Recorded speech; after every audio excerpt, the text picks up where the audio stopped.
Hello and welcome, everyone. You are listening to The Crack. This is a little bit different, this one. So this is the first draft, or attempt, or pilot, or whatever you'd like to call it, for what I want to do next regarding podcasts. It's not too dissimilar to some of the other episodes I've done on the Crack podcast with the Big Great Man of Ben McDooey and the Rooney McCrae episodes, but I'm wanting to make its own thing. So, yeah. Take a stab in the dark and see how this goes. It's going to be a bit different, though. I'm going to try not to swear on this. It's family friendly. And it's all scripted. I mean, I might come off the script a wee bit, but I'm going to be reading it out. So basically, guys, I'm releasing it through The Crack, as that is my platform I have amassed some listener. Thank you for listening. So I'm putting this out there as like you're my sample audience, if you know what I mean. Now, if you do listen to this, and I sincerely hope you do, I would greatly appreciate any feedback that you can offer afterwards. Constructive, if possible. If you were to just message saying, I don't like it. Okay, that's fair enough, but please tell me why you didn't like it. Even if it's something like you don't like my voice. Okay, just let me know, If you do like it, again, thank you. Please, again, say why, and it will help me greatly. Now, I'll link the contact page to the website under the episode, so I don't know if you're listening to this on Apple or Spotify, or maybe not Google. I think that's going away soon. I'll put the link below, and if you're listening to it on the YouTube page, if you want, just leave the feedback in the comments below. That would be perfect. But yes, feedback, guys, very much appreciate anything at all. Whether you like the pacing, you don't like the pacing, the content itself, anything at all. You want more jokes, you want less history, you want it in 2 parts, you think it's too long. Just genuinely, anything, it all helps, And then from there, I can make changes and polish it all up and release it officially. But okay, on with the show. Welcome to episode 1 of Legends of Lore, a podcast about the legends and the lore that are all around us. This first episode is going to be very close to home. I live in Scotland, north, in a place called Inverness. It's not a big place. It's smaller than many places, but it's certainly bigger than the town that I grew up in. And Inverness hasn't always been a city. It used to be a town, but the Queen changed that at the millennium. Bam. Suddenly a city. And as a city, it may be young, but the time before that goes way back. There's plenty of history there. There's plenty of history in the surrounding area. Plenty of local history. It is some of that local history that gives us tonight's episode. Battlefield Ghosts. That's a bit vague. I should say Culloden Battlefield Ghosts. If hauntings are, as some suspect, echoes of past events, an emotional moment imprinted, perhaps by, say, trauma, then by that logic it makes sense that every battlefield should be haunted by something. So if you've tuned into this hoping to hear about ghosts that haunt battlefields of the American Civil War, or fields in England, or even areas that are now farmed by French and Belgique farmers, I am sorry to say that is not the case, at least today. Now, before we get into what may be haunting the area, let's talk about why something may be haunting the area. To start off, as obvious as it sounds, the reason that the area is called Culloden Battlefield is because a battle took place there. Not just some random clash of opposing families fighting over who gets to own the strongest bull, or brothers escalating a petty squabble over who gets to marry their prettiest cousin. No. It was the last battle to ever be fought on British soil. The last battle for the Jacobites in the Jacobite Rebellion. It took place on Drumossie Moor, roughly 6 miles from Inverness, one cold morning. Yes, the Battle of Culloden was fought on the 16th of April, 1746. Okay, first of all, let's just get these little bits out of the way. Now, very common misconceptions about the battle is that it was Scotland versus England. That is not the case. It would make it so much more easier if it was, but no. And funnily enough, that is what I was taught when I first learned about it in primary school just over 20 years ago. Another often false claim for the root cause boils down to the sadly still relevant clashing beliefs of the Catholic faith against the Protestant faith. Just like the Scottish versus English, that would be a much simpler, straightforward reason, but likewise, it's not so simple. In fact, both fighting sides on the battlefield that day had Catholic and Protestants among them, as well as Scottish and English, probably French and Welsh, blue-eyed people, brown-eyed people, tall folk, short folk, lactose intolerant and left-handed people. There was a complete mixture of people. It wasn't just a chessboard of black and white. And to muddy the facts all the more when it comes to religions on the battlefield that day, saying Catholics and Protestants fought, it wasn't just Protestants under one religious banner. The Protestants don't just get sorted under Protestants. There were Protestant Presbyterians, and there are Protestant Episcopalians too. What's the difference there? Well, Protestant Presbyterians are ruled by elders, nominated by the congregations, and the Episcopalians were churches governed by bishops, most usually appointed by the monarch. It doesn't get any easier or straightforward than this, I'm afraid, but alright. Let's just go ahead and take a step back a bit. The Battle of Culloden, was a British civil war. And a civil war, if you don't know, don't worry if you don't, it's nothing to be embarrassed about. A civil war is when people from within the same country or state are fighting among themselves. The Battle of Culloden was one of those. It was a civil war. It was fought between supporters of the House of Stuart and the House of Hanover. The House of Stuart had previously held the throne. Now, buckle in, buckaroos. This is going to take a second. Okay, here we go. The House of Stuart was a royal house, a dynasty. Its first monarch, following the death of King David II, was Robert II, whose mother, Marjorie Bruce, was Robert the Bruce's daughter. Marjorie had married Walter Stuart, and when her brother, King David II, died, without an heir, the throne went to her son, who, due to his father's surname, was called Stuart. So the surname of the king went from Bruce to Stuart. Robert II was coronated in 1371, whereupon the name Stuart continued down the successive line of Scottish rulers. In 1503, when he was 30, King James IV of Scotland married the 13-year-old Margaret Tudor. And Margaret Tudor, if her surname sounds familiar, was of the House of Tudor, from the English throne. Her brother would go on to be King Henry VIII of England, a man who famously had a few wives. The Scottish throne family and the English throne family, they were now joined, united through the marriage of James and Margaret. And just a wee side note, when we get to Mary, Queen of Scots, she was raised in France, where they do not commonly use the letter W, W. So the spelling of Stuart went from Stewart to Stuart,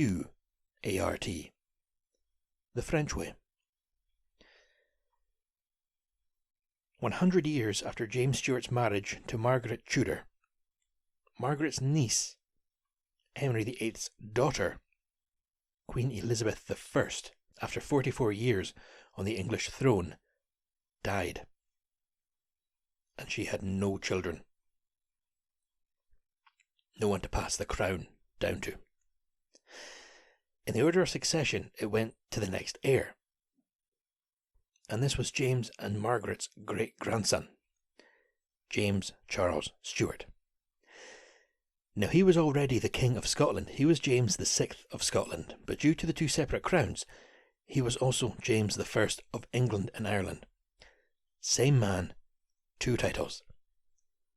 Depending on where he is, James VI in Scotland, James I in England and Ireland. Sadly, having one man on the thrones of Scotland, England and Ireland didn't necessarily mean peace and love. Each country had their own governments and church systems. Therefore, conflicts and fighting between the countries simply continued. This period ended up being, as a lot of history was, very violent. James VI, his son Charles I, was king during this time, this period. It is a whole massive chunk of British history known as the War of the Three Kingdoms, or sometimes more simply, the English Civil War. There's nothing simple about it. Charles I was actually executed by the government, not assassinated but put to trial and decapitated. The crown went to his son, Charles II, who died without an heir. Whereupon the crown went to his brother, another James, James VII of Scotland, but also James II of England and Ireland. Same James, different title depending on which throne. He had many children. Sadly, not a lot of them survived into adulthood, but remember his son, James, and his daughters, Mary and Anne. Let's just also take a moment and remember all of the Stuarts have been of the Catholic faith. Apart from Mary and Anne, they were raised Anglican under the instruction of their uncle, King Charles II, who saw the writing on the wall that Catholicism was becoming unpopular. Okay, now James VII's daughter, Mary, she married a Dutch prince named William of Orange. Orange was an area in what is now the south of France. He, William of Orange, was of Protestant faith. Have you ever heard of an orange walk? They're not named after the colour. James VII's time on the throne was not without issue. He was fond of unchecked power, absolutism. He had members of the Church of England prosecuted for printing materials he didn't like. And by the way, I cannot stress this enough, this is a very simplistic, dumbed-down version. The history behind it all is incredibly complex and weaving. But essentially, the aftermath brought on a sense that keeping him on the throne would cause another English civil war. So the political leaders invited William of Orange to come over and assume the throne. He arrived with his army, and James vacated the position. He went to France. He got to France. The throne was now under William and Mary. Mary died first, and following William's death, the duty to reign fell back upon Mary's sister, Anne. This was in 1707. However, in 1701, a thing called the Act of Settlement had been passed by the English Parliament that had made it so that only Protestants could succeed to the crown of England and Ireland, no Catholics, meaning that whoever was on the throne wouldn't have to do as the Pope said. And then Queen Anne died in 1714. Due to the Act of Settlement, with no Catholic to take the throne, her second cousin became the next in line, George I. He came from the House of Hanover, known as the Hanoverians. The House of Hanover was now on the throne. Remembering King James VII of Scotland, but also King James II of England, his son was also called James Stuart. That was Mary and Anne's brother. And he, the son, James Stuart, was the Prince of Wales at the time when his father lost the throne. Then he vacated and went to France. Prince of Wales back then, same as today, was the title given to the next heir apparent to the throne. So the next in line. Whoever is the Prince of Wales is due to next be the king. And this James Stuart, son of King James VII, he himself had a son called Charles Edward Stuart, who apparently was quite a feminine-looking pretty wee thing. He got the name Bonnie Prince Charlie. and it was Charles Edward Stuart, Bonnie Prince Charlie, who led the Jacobites at Culloden. In case you're asking, led the Jacobites, who are these Jacobites? You what? The name James in Latin is Jacobus. Jacobite means follower of James, and as we just learned, there was no shortage of the use of the name James. Jacobites didn't support the Stuarts leaving the throne. They followed James. A rebellion had grown and gathered steam. They had amassed followers from different parts of the United Kingdom and some from France. But the Jacobite army could be divided into 3 classes. The first and the largest was the clan system. Men of a clan who had to fight due to their chieftain's orders. They fought in clan regiments. And what's a clan, you ask? Well, clan, spelled C-L-A-N-N, Charlie, Lima, Ava, November, is a Gaelic word. Translates to children. Clans essentially are an extended family group based off of sharing a common ancestor. That is an easy way of putting it, but not strictly the rule. Clans were also built due to geography. Forcible assimilation during clan expansion or territory, or maybe families were invited to join through an offering, the promise of regular food or a bit of land. A clan is like a large group, a gang, sort of like a tribe, led by chieftains. So the first and largest class of the Jacobite army was the clans. The second were those that were under military service due to the lairds of the land that they lived on. Many of these men were there under protest, but pride and the threat of their homes being burned caused them to go. The third class, volunteers. These could have been people who supported the Catholic crown, or people who hated the reigning crown for any reason. Adventure seekers. Or just lunatics. Many battles and clashes had occurred with Jacobite rebellions, but it ended at Culloden, the area of which is described in Black's picturesque Tourist of Scotland as being as grim and shelterless a waste as vengeance could desire for an enemy's grave. The House of Hanover, they reigned. They were the family on the throne at the time, and they very much intended to keep it that way. They were led to a victorious outcome at Culloden by Prince William Augustus. He was known as the Duke of Cumberland. He was the third and youngest son of King George II. And King George II, the Duke of Cumberland's dad, is the great-great-great-great-great-great-great-grandfather to the current British monarch, King Charles III. And if you weren't counting, that's 8 greats. But there's direct lineage. With his dad being the king, you'd be safe to assume, and go ahead, assume, the Duke of Cumberland's men were fighting for the crown. They were fighting for the government. They were the official army, so to speak, compared to the Jacobites, who were the rebellion army. The British army, the ones under the Duke of Cumberland's command, were well trained. They were well equipped, they were well fed, and they were better dressed. They were clad in red coats. That's why they get called the Redcoats. Now when I say well equipped, I don't just mean they had fancier hats than the Jacobites. I mean they did, but that's not the point. These soldiers, the Redcoats, each soldier had enough powder, ball and paper on them for 24 rounds. 24 rounds may not seem like a terrific amount of firepower for a soldier to have at his disposal, but this is the second half of the 1700s. The guns in the battlefield are not worth comparing to the guns used today. The guns they used were called muskets. They operated with a mechanism called flintlock.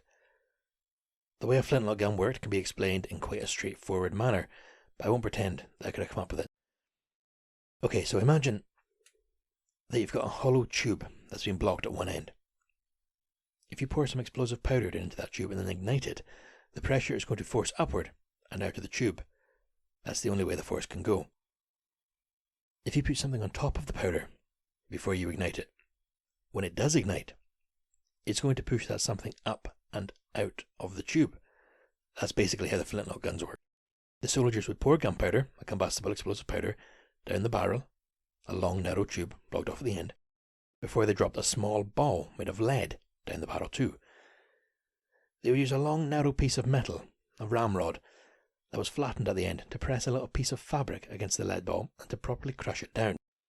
crush it as compact as can be. A small hammer device, down level with where the compacted powder and lead ball was attached to a trigger mechanism. When the trigger was pulled, the hammer would strike down. A little piece of flint was fixed to it. This would generate a spark, and va-va-voom, the gunpowder ignites. The force of the explosion forces the lead ball out the barrel at such a rate that it's going to go into whoever is in its way. A grisly detail, and who doesn't love a grisly detail, is that the wee lead balls weren't always completely solid. Being hit by one and not being killed immediately didn't mean you'd survived. Bits of the lead ball could break off inside. Lead poisoning and general infections could follow in the days, weeks and months following the injury. That's what the redcoats were trained to fire in strict discipline. A soldier had to be able to fire a shot every 18 to 20 seconds.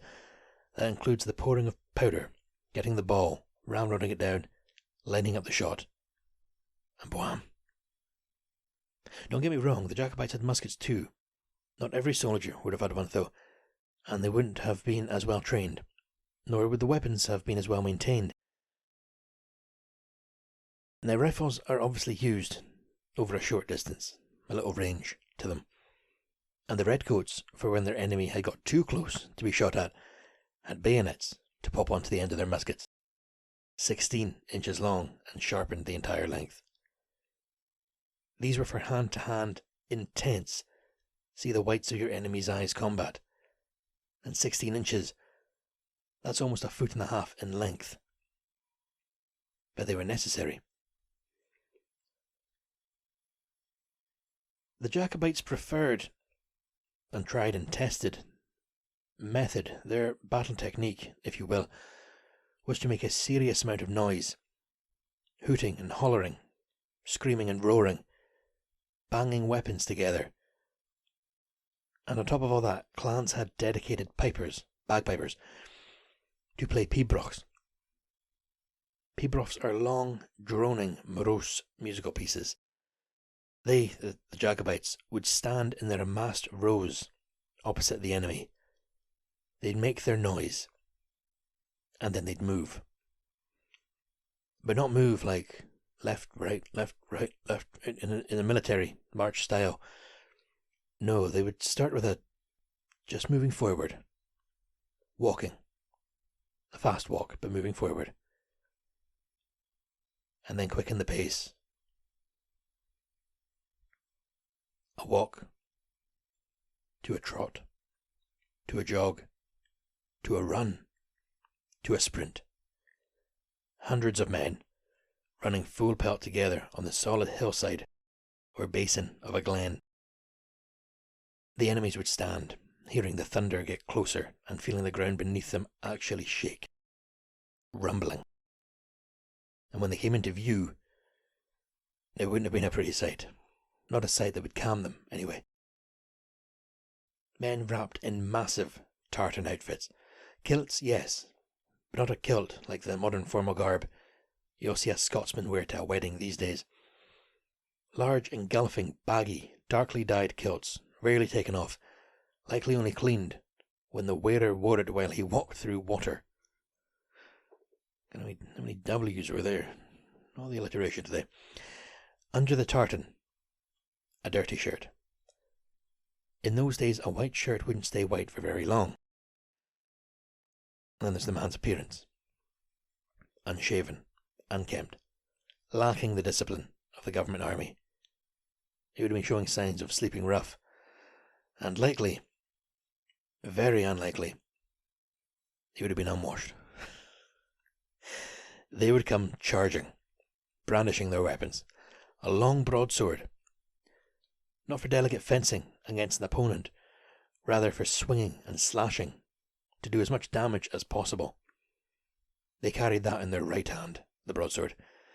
Their left forearm was covered with a shield, called a targe, small and ornate, wooden, but covered in brown leather and decorated with studs. Their left hand clutched a dirk, a dagger. Helpful for finishing a man off if you found your broadsword was wedged between a few of his ribs. Quick dirk through the throat, and there you have it. Alive no more. Hopefully that's painted quite the illustrative picture in your mind for you there. Where do we go from here? Now, you know what they were fighting with, and you know their fighting styles. Let's just briefly talk about the night before the battle. April 15th, 1746. Both sides knew that a battle was happening the next day, and they both knew where. Drumossie Moor, about 6 miles from Inverness. The Jacobites had marched up, they were tired and they were hungry, exhausted and starved. They settled on the moor, soon to be battlefield, and to many of them the place where they would die. It was a cold night, and the men waited for their dinner, the supplies for which were in Inverness, but no one had made the actual arrangements for it to be transported out to where they were. The only ration they were fed, albeit not a ration that every man received, was a single biscuit.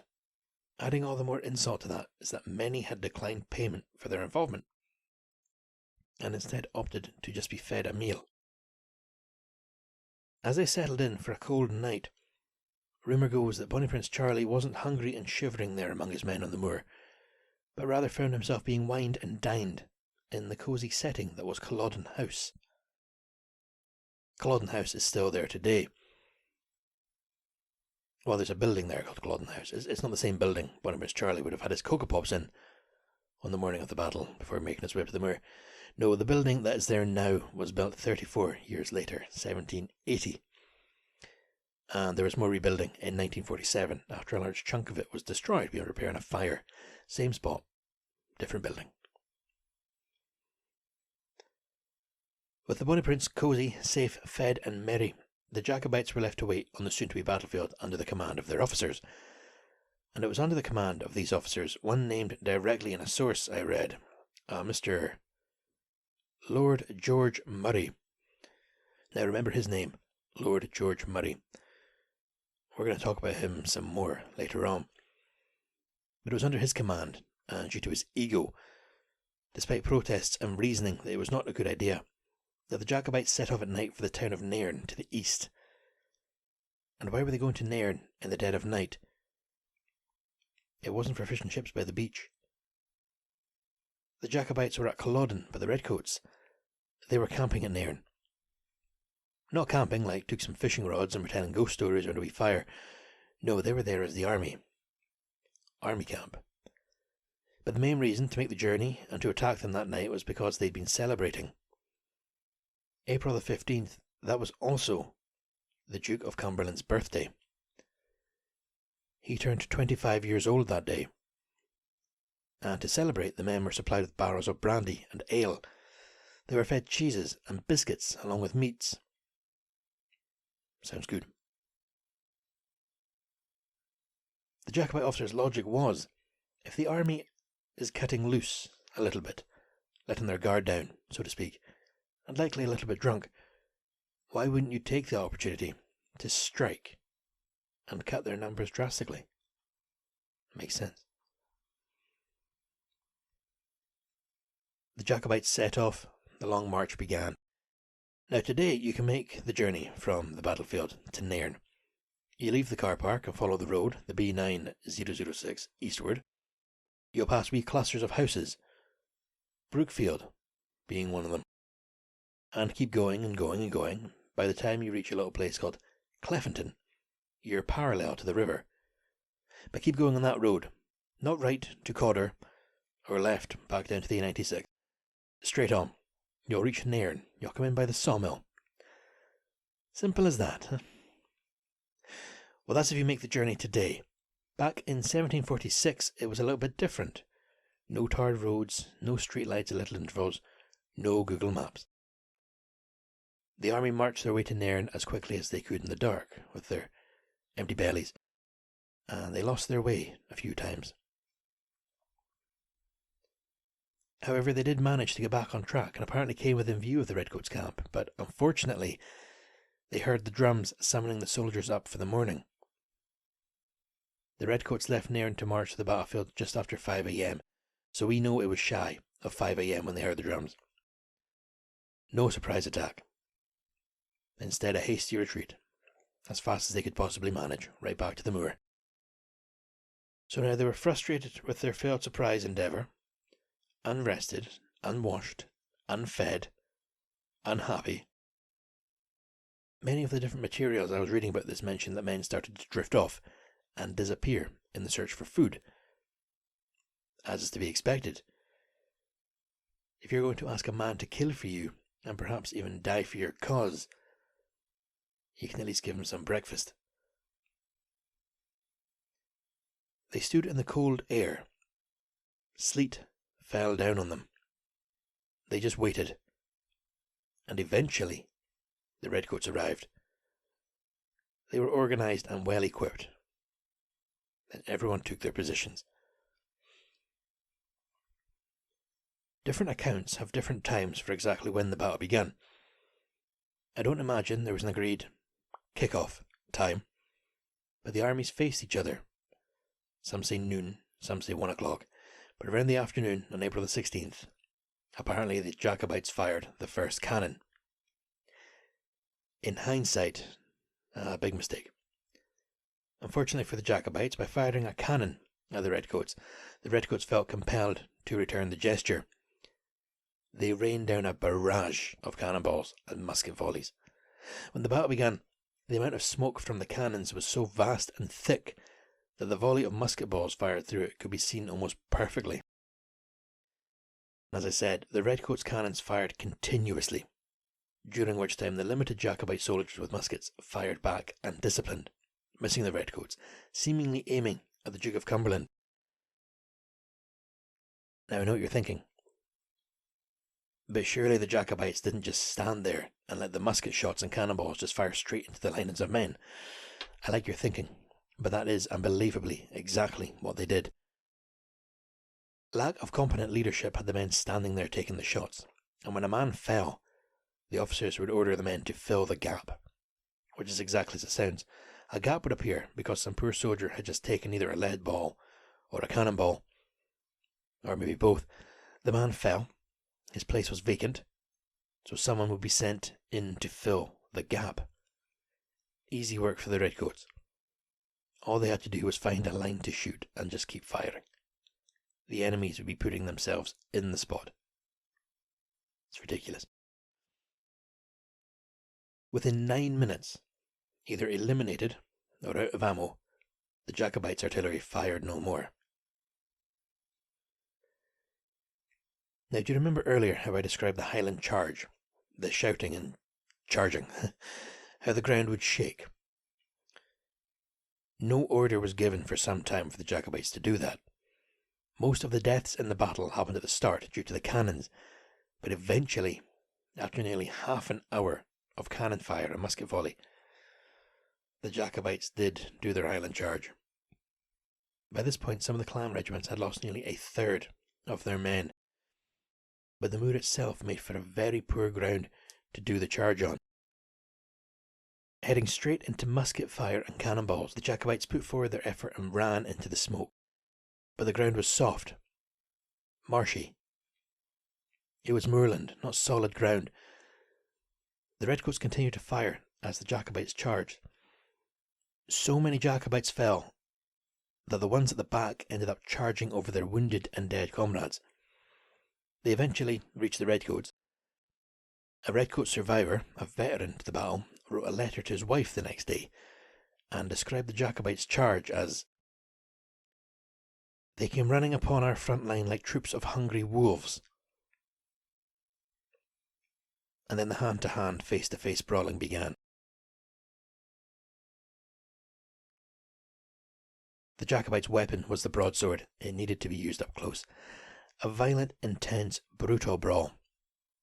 The redcoats reportedly had another advantage. On top of being better equipped, better trained, in better numbers, and let's not forget fully fed and rested, their other advantage was a new technique in which they took their bayonet, the stabbing device at the end of the musket, and instead of jabbing forward at the immediate enemy, they would pivot slightly and stab to their right.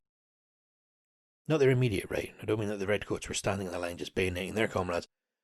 When the Jacobites would attack, they would lift their swords to swing it down and hopefully do as much damage as possible in the arc. Swing attack. Ideally, if they could open a man from below his neck and all the way down his torso, possibly even spill his guts out, ideal. big, violent attacks, and one swing. That's energy efficient. So when the redcoats were all lined up and the Jacobite stood in front of them, and he lifted his right arm with the full intent to do damage, he was leaving his right side exposed. Jabbing forward directly at the man in front of you meant you were probably going to clip your bayonet off the metal studs on his targe, or even worse, get it stuck. Then you're attached to the man who is about to slice and dice you.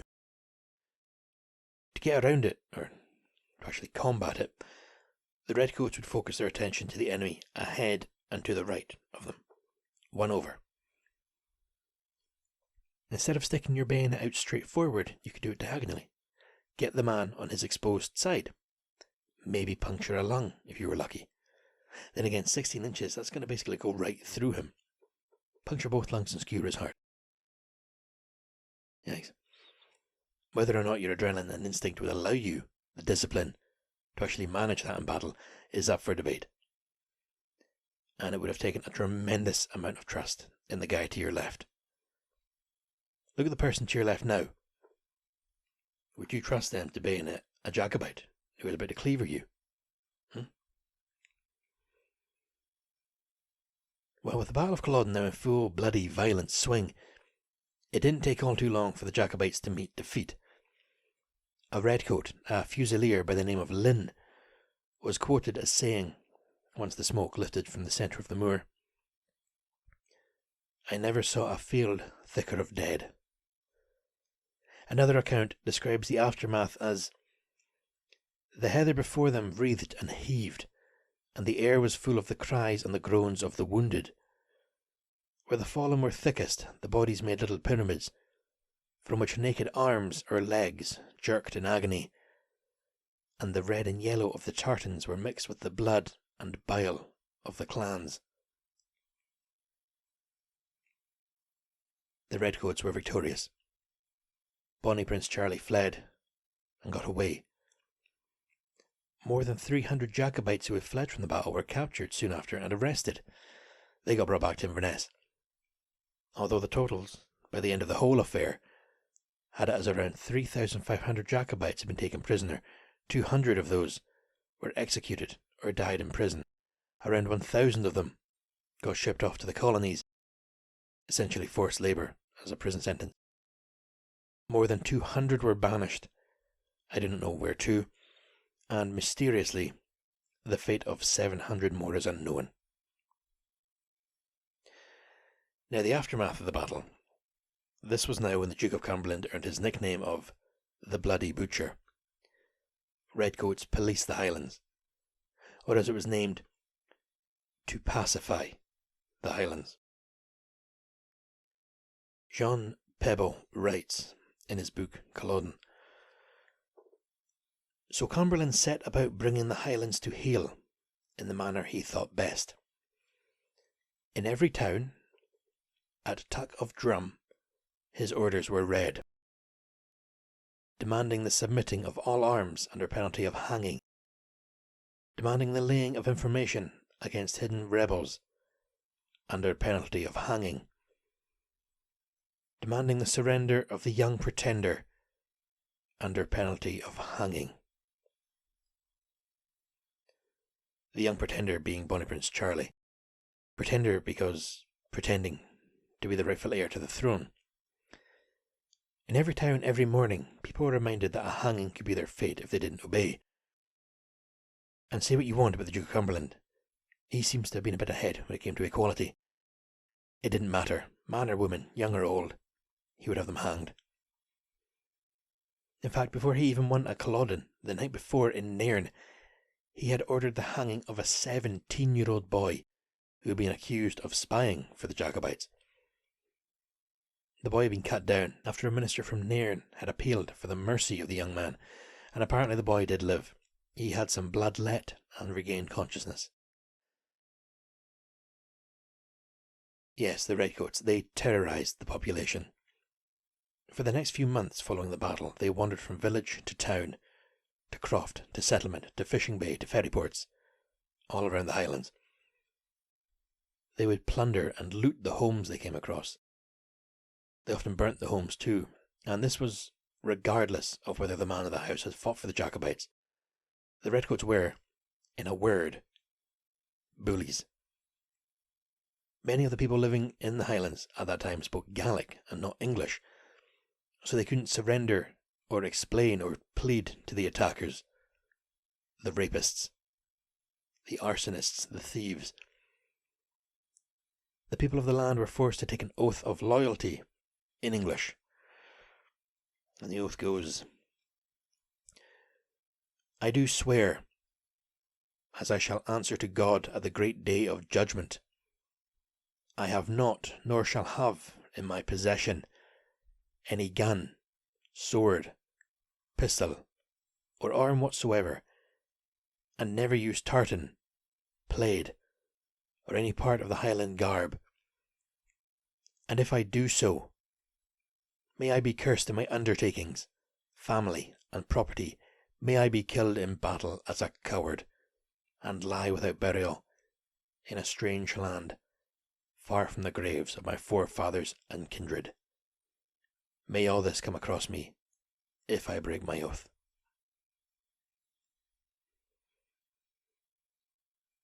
The clampdown on the Highland way of life was truly at its end. With language, clothing, and ownership of what could arguably be tools, the people struggled. The redcoats stole all the livestock they could find and sold it to buyers in lowland Scotland and England. This was an attempt to starve the widows and fatherless children off the land. Some were seen to lick the blood off the ground where the animals had been butchered for the soldiers. Now, not all soldiers were completely heartless, and some gave some food to the starved natives, usually traded for a brooch or a shoe buckle. However, once the Duke of Cumberland found out that some soldiers were feeding the women and children, he brought that to an end. A warning was put out that read, "There is no meal to be sold to any person but soldiers. Their wives are not allowed to buy it. If any soldier, soldier's wife, or any other person belonging to the army is known to sell or give any meal to any Highlanders or person of the country, they shall be first whipped severely for disobeying this order, and then put on meat and water in the provost for a fortnight."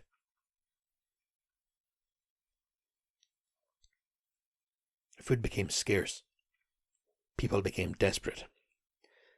Now, we shan't venture into the Highland clearances, as I do believe they deserve an episode all to their own, but needless to say, whatever side of history you may find yourself rooting for, the defeat and ultimately the ending of the Jacobites at Culloden brought change that cannot be measured. Going over everything that happened on the day, the violence, the emotion, the death, and the events that were part of the fallout, if you find yourself believing in ghosts and ask yourself for a moment, do you think the area could be haunted? The answer certainly has to be yes. Interestingly, in what I read in the preparation for this, yes, just preparation, this isn't all off the top of my head, I couldn't find a point where folks started to mention the possibility of a haunting. I did find a little bit of information explaining that the graves in the battlefield, there was mass graves just down from where the government troops were placed, but within 20 years, due to souvenir hunters, grave robbers, and just gross people, all the bones were gone. Stolen. That's pretty weird. Don't be stealing bones out of a grave. Not unless you're a museum. Preserve them. Like a tasty gherkin. Don't sell them like some top-of-the-range Ford Mondeo. No bones in the graves, but spooky goings-on. Oh yeah. That happened the night before the battle. But I'll tell you about that just in a moment. But haunting itself, there's no start date to the hauntings. Hauntings. You would think I would start off by talking about ghosts, but let's jazz it up a little bit. The closest haunting, if you like, comes from the evening before the battle, April the 15th, 1746. Bonnie Prince Charlie sits down to his dinner at Culloden House, and the Duke of Cumberland celebrates his birthday. As the Jacobite soldiers sit on the moor and wait to see if any food will arrive, one of the officers, Lord George Murray, from earlier on, remember? Lord George Murray reportedly saw a harpy-type creature. A harpy comes from Greek mythology, and is said to be a being with the head of a human and the body of a bird. He saw it above his men, soaring high above the would-be battlefield before disappearing. Was it there? Who knows? The records for it have it only as himself being the one to witness it. But then again, if he was as sensible a man as he is proclaimed to be, then maybe having your officer, who you're expected to literally follow into battle, having him come up to you the evening before the battle and asking, "Hey, did any of you guys see that massive omen of death appear before us?" Maybe that wouldn't have been the wisest of things to bring to his men's attention. Not too great for morale if your head honcho thinks he's seeing physical omens of death looming over you. Now, it could be argued, and it could be argued very fairly, that the thing, whatever it was, that Lord George Murray believed he saw the evening before the battle, the horrifying omen of death, could have simply been a hallucination brought on maybe by a form of post-traumatic stress. Or even perhaps his eyesight wasn't the best, and there was no Specsavers or Vision Express about back then for him to drop in for his yearly NHS eye checkup.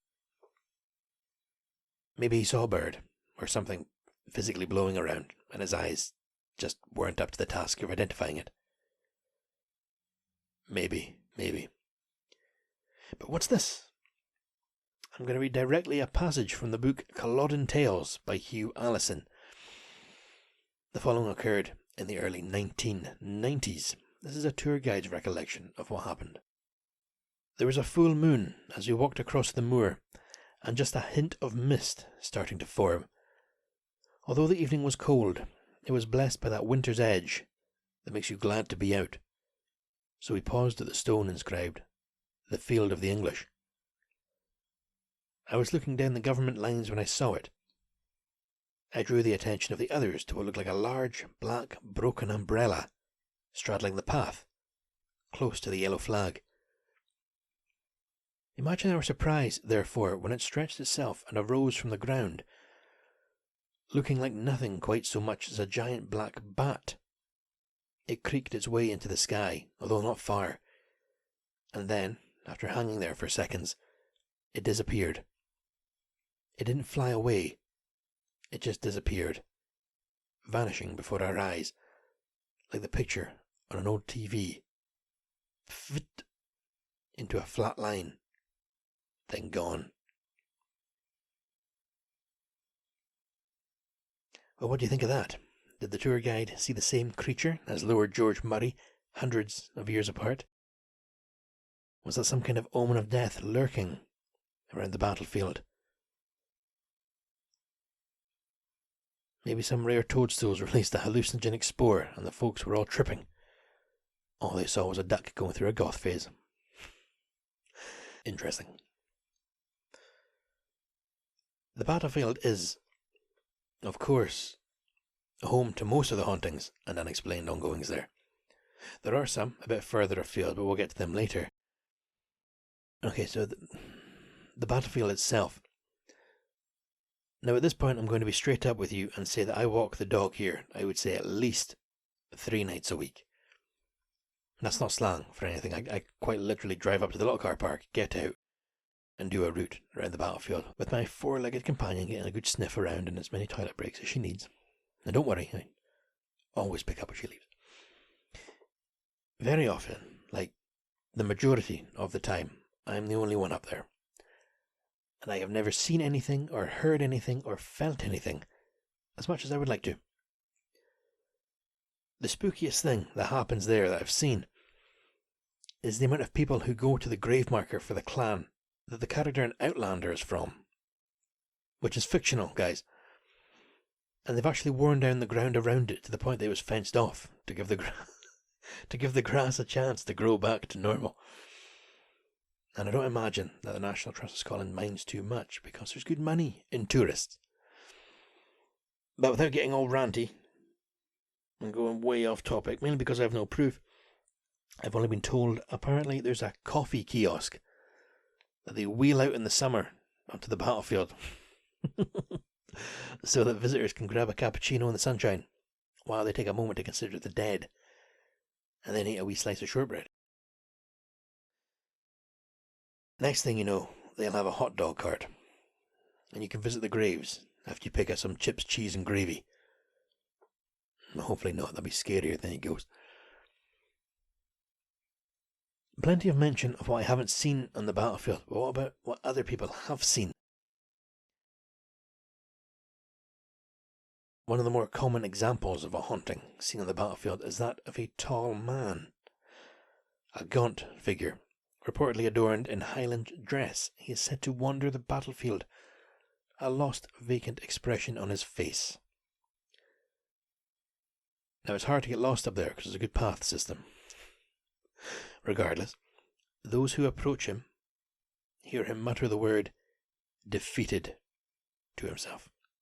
A bit dramatic, I must say. Interestingly is the idea that this man can be approached. Most folks I know wouldn't go out of their way to approach a walker.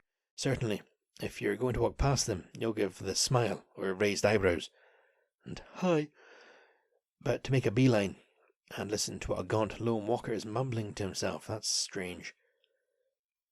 And as frequently as a story popped up in my research for this episode, no one seems to take credit for, yeah, I saw him, I heard him talking. It's very much an urban legend territory.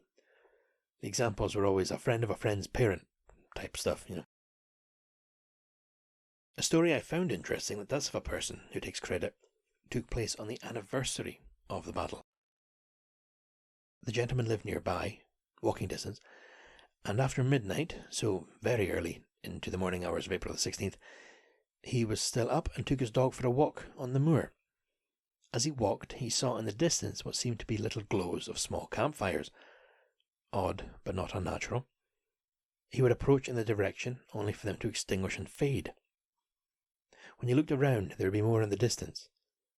Was he seeing the afterglow of a Jacobite's campfire as he eternally waited for the dreaded dawn before the battle? Or maybe he was later diagnosed with retinal detachment and migraines. I didn't ask. The anniversary of the battle is a funny one. Many of the sources I read mention the anniversary with sights and sounds to be expected. A replay of the battle, the scent of musket fire in the air, ghostly spectres seen marching to their doom. I went up there on the eve of the anniversary at night, and the morning of the anniversary itself. I didn't get much sleep, to be honest. I was up there around 11 o'clock in the evening, and then back out there again just before 7. A very often uttered remark about the ambience up at the battlefield is, oh, you know, there's the air, just, you know, the birds don't even sing up there. No birds sing. Yeah, they feel it too. Well, ladies and gentlemen, on the anniversary of the battle 2024, the birds were singing. The sun was shining. It was a beautiful day. Like I said, I was up there just before 7. I wanted to arrive before folks in costumes showed up, or people started playing bagpipes and what have you. I recorded both visits because I had the intention of making this podcast. Nothing eventful happened, but I've trimmed them back and I'll play you a few seconds. So this first one, this is from the morning of the anniversary. Nothing, no spooky vibes, nothing at all, nothing unsettling. Honestly, it's a beautiful spring day here. It's fresh, the sun's coming down, blue skies, birds are singing. Yeah. So when I was there, it was just a very pleasant morning with dog walkers and joggers. Did I see a ghost? No. Did I have a lovely time? Most certainly. What made it nicer was once I left, I went and got a breakfast roll and a coffee. The night before, that was a slightly different affair. That was a little bit more tense. I arrived late, and it was of course dark. It was myself and the dog. It was cold, and it was windy, and it just wasn't nice. It was pretty spooky. To 11. Oh, there's no one about. I see something tall in the distance, but I think that's the site. I think that's the bus stop. Just a bit windy, cold, no rain, just cold. The sounds of my own footsteps in the path. Moving on I'm going closer to the battlefield now. Oh, the wee dog sneezed, bless you. The wee dog, she's not reacting to anything. That's me at the cottage. Ahead, open battlefield. There's a light in the far distance, but that's not even on the field. That is away. It's probably a gamekeeper or something. So now we're walking up the incline towards the roof of the visitor centre. It started to rain, sort of spitting, sleety, cold, unpleasant. There's something there, but I think it's a bunny rabbit, so I'm going to tell myself it's a bunny rabbit. Small white movement to my left, but the speed and height, I think it was an animal. To my right, I can see the whole battlefield. What's that, Chica? Alright, she's wanting to get out here, so we're going back down the incline. Look back at the battlefield, nothing at all, no sounds. What do you keep looking back at? The wee dog keeps looking back at something. Now the scariest, if you want to use that word, I will, because I got goosebumps at the time. The scariest thing that happened that night was to do with the dog. We got back to the car, and I started to take off my little lapel clip microphone thing and wind the wire back up. Check the recording was saved, that type of thing. The dog I was with, she was sitting on the passenger seat and looking out the window. Then she started to bark. I got a fright at first, just by how loud and sudden it was. But I had a look out the window, and there was nothing there. Nothing I could see, anyway. So I told her to shh, and gave her a head pat. Then resumed what I was doing. And she started barking again. I looked again, but there was still nothing there. What did she see that made her bark? Something otherworldly? Or maybe a bunny? A strange phenomena, or a haunting,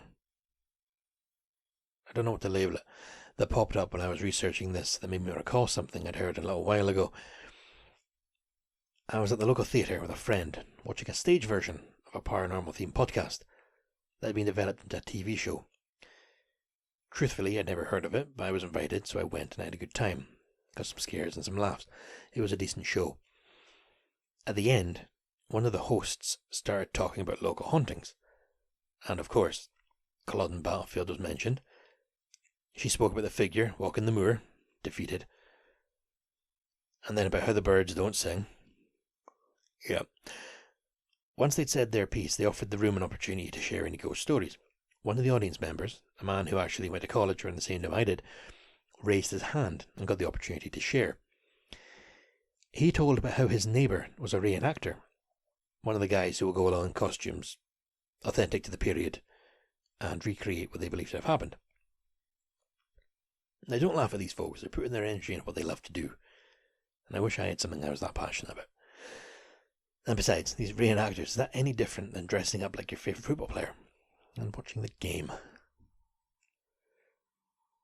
Anyway, the story wasn't that the reenactor had ever seen a figure muttering defeated, or that he'd seen an omen of death flying in the sky. It was that some rocks had disappeared. It doesn't get more dramatic than that, and I'm not going to go on and tell you that they disappeared behind what appeared to be redcoats. No. Just, the men had been up there doing their reenactment thing, and had left some equipment in bags, but they left them by some rocks, so they'd be sure to find that again when they got back. They went away, and they had a few cans. Then when they came back, their stuff was still there, but the rocks were gone. So had an opportunistic thief come along and seen his opportunity, but in all of his excitement had he accidentally taken the rocks instead of the expensive props? You can't rule out that possibility. Understandably, you may be thinking now, so some drunk guys claimed a rock went missing. Yes. However, once again, Hugh Allison's book, Culloden Tales, has a story in it. There's many stories in it, but this one is relevant at this moment. It tells the story of one of the guides from the visitor centre poking around at the battlefield and finding an old stone 2.5 to 3 foot high, much like in the style of the grave marker stones near the old cairn. Unlike the gravestones, there was no marker or plaque on the stone. Curiously, the stone had trackways, where the repeated footfalls of visitors to it had left their mark. The guide and the person he was with were unfamiliar with it, so they left to find someone who may know more about it, but when they got back, the stone was gone, as were the tracks in the grass. The guide never saw the stone again. So did the stone die in the battle and reappear to complete its unfinished work? That wouldn't be where my immediate explanation compass points, but maybe. And interestingly though, if you visit Culloden battlefield and go to visit the gravestones, these stones, the ones with the clan names on them, they were put there 135 years after the battle. They weren't there at the time. The guys clearing up weren't like, where should we put these corpses? Oh, wonderful luck, look at the gravestones. No, they were placed there with the intention of being grave markers, but that was nearly 150 years after the incident. So that makes you wonder, if there is some supernatural force up there, why is it moving stones about? Alright, now, omens of death, wandering highlanders, and vanishing stones. What about people hearing things? Now, sounds are tricky things. A lot of science I cannot even begin to explain, goes into sounds and hearing things. For instance, as I record this, I'm sitting at a desk in front of a window. Apparently you're not meant to record podcasts near glass, but I make do with what I have. When that window is open, I can hear sounds from the very bottom of the car park outside of my flat. I can't make out conversations or anything, but if folks are talking, the mumble seems to echo or carry all the way up here. My point here is that with the door to this room closed and the window open, on a completely still night, it can sound like there's muffled voices conversing in this room if you listen from outside of it. And how easy would that be to blame on a ghost? It's all acoustics. I hope. The first example of a spooky noise up at the battlefield was told to me a few years ago by a good friend of mine. It's a very brief, quick story. It's about his stepdad. His stepdad had some time to kill in the area, so walked out to the battlefield and became aware of his return time, so quickly turned back and made for a quick retreat. To get back even sooner, he had to pick my friend up from the cinema, if I remember correctly. He cut across the moor off of the path and trekked on. The uneven ground briefly got the better of him, and he snagged his foot.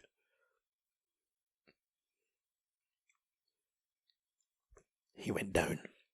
Ba-dumph. When he hit the ground, he heard someone shout behind him, close to his ear, "Get up, man," or "Keep moving," something to that effect. Of course, there was no one there. He got up, brushed himself off, and got on with his life. Did a ghost army officer see a man go down and command from the great beyond? Or was it a voice carried over the vast open land that the wind carried at just the perfect time? Another example of supernatural sounds happened back in 1963. 60 years ago now. This is another tale from Mr. Allison's book. The story goes, a man visited the battlefield and went into the visitor centre. He requested information regarding where the old road went back before the realignment in 1984. The reason he was wondering was because in 1963, he and a lady friend took a drive out to the battlefield at around 10:30 at night. They parked by the clan graves and sat in the vehicle having a smoke. As they sat there, with the engine off and the windows open, they began to hear some sounds.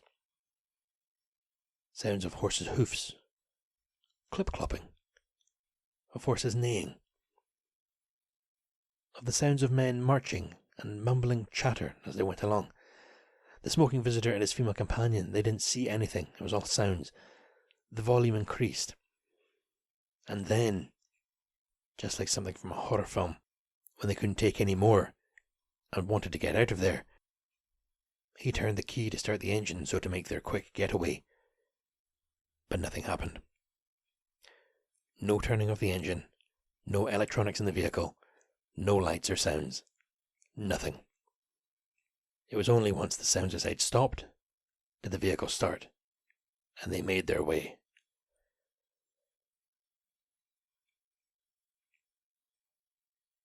Curiously, the sounds of a final march replayed are not just confined exactly to the battlefield itself. I think this is my favourite story out of all of them. Now, remember earlier about how the night before the battle, the Jacobites had attempted an unsuccessful night march. Well, they hadn't attempted an unsuccessful one. Their attempt was unsuccessful. Now, this story comes from the month of June, the year 2006, and it goes like this. 2 ladies approached the front desk in the Culloden Battlefield Visitor Centre. They were wondering if any information was available about the route that had been taken by the Jacobites the evening before the battle, the night march to Nairn. They were shown a map and compared the journey to the modern roads today. The ladies pointed to a spot on the map, the spot where their house is at Cleffington, a hamlet along the route. They were told that if the house had been standing there in 1746, the occupants would have certainly seen the scores of Jacobites passing by the evening before the battle. The ladies agreed, because they still hear them. 5 times in the last 10 years, the ladies had experienced the same occurrence. They had been woken in the very early hours of the morning by the sounds of large numbers of soldiers making their way along the road, followed by a few moments of silence, and then what sounds like someone rushing to catch up. But when they look out, there's never anything to be seen. Nothing there but a heightened sense of electricity in the air. What was going on there then? Sound carrying from far away? Likely not. Not if it's happening repeatedly. Well, 5 times in 10 years. Not exactly often, but more than once, certainly. Extremely likely not to be pranksters, as the occupants of the house looked out the window to see what was making the noise, but saw nothing. Unless the neighbours are playing some very long game prank. Which, as much as I would love for this to be something paranormal at work, I think that would be fantastic. The old couple next door checking their calendars to make sure it's the right time and then playing the tape. We'll get them to move. Alright, now, the last one to put forward to you, tonight, isn't near the battlefield. It isn't on the road to Nairn. It isn't even in the location that was there when the battle took place. Culloden House. We mentioned it earlier, where Bonnie Prince Charlie stayed the night before the battle. Remember, it was rebuilt. The building isn't there anymore. It was rebuilt in 1780, and then there was a fire in 1947, and more was rebuilt again. Yes. Yeah, guess who is said to haunt the building? The Bonnie Prince himself. But of course he would. And let's remember, guys, the Bonnie Prince, the young pretender, Charles Edward Stuart, he didn't die at the battle. He fled. He lived for another 42 years following his escape, and died of a stroke at the age of 67 on the 30th of January 1788 in Rome. And the Duke of Cumberland, the Bloody Butcher, Prince William Augustus, he didn't live as long as his opponent from that day. After suffering from poor health as well as being obese and having a stroke at age 39, from which he never fully recovered from, he died aged 44 on October the 31st, Halloween, in the Mayfair area in London. And that's one of the purple properties in Monopoly. Now, I do believe I'm going to call it a day there, guys. I can only hope you've enjoyed this, and maybe you've gained some new knowledge from it too. If you ever do get the opportunity to visit the site itself, take a moment to reflect on the world-changing impact that occurred there. The outcome of that battle has shaped the world we live in today. If the Jacobites had won, if the Hanovers had lost the throne, no King George III, no madness of King George, no high taxation of the American colonies, no pushback, no Revolutionary War, no American independence. Likewise, no tension with France, no war between Britain and France, no strain on the French economy, no peasant pushback, no French Revolution. How would the world look? Maybe a British Empire still dominating the globe, and the continent of Europe could still be carved into many little kingdoms. And I would like to add, please be assured this episode was about the Battle of Culloden and the potential hauntings. Part of that involved emphasising the terror inflicted. Most of that was done by the Redcoats, so please don't take it as myself being biased to a side. Rest assured, if you like, that the Jacobites were not saints either. If you're sitting there in a rage at the negative portrayal of the Redcoats, I'll balance things a bit by reading a passage that I came across in Hugh Miller's Scenes and Legends of the North of Scotland. And it goes, "The marauders," it's the Jacobites, "entered the town about midday. They were armed every one after his own fashion, some with dirks and broadswords, some with pistol and fowling pieces, and not a few with scythes, pikes, and Lochaber axes." He goes on. "They entered the better-looking houses by half-dozens, turned the furniture topsy-turvy, emptied chests and drawers, did wonderful execution on dried salmon and hung beef, and set ale-barrels broach.